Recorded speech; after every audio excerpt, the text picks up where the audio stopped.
very, very rarely see Pecco Bagnaia mistakes. Oh, Pecco Bagnaia's crash! Can you believe it? Brilliant, Bagnaia. He reigns in Spain, but the Cativan wins the Red Bull Grand Prix of Spain. And look at this, Fabio Quattraro is going to get absolutely swamped.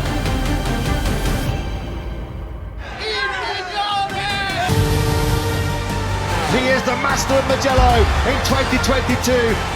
Bagnaia has been the top man in this Assen Grand Prix.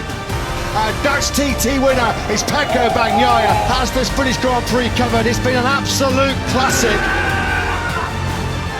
Pecco Bagnaia wins at the Red Bull Ring in Spielberg. Here comes Bastianini.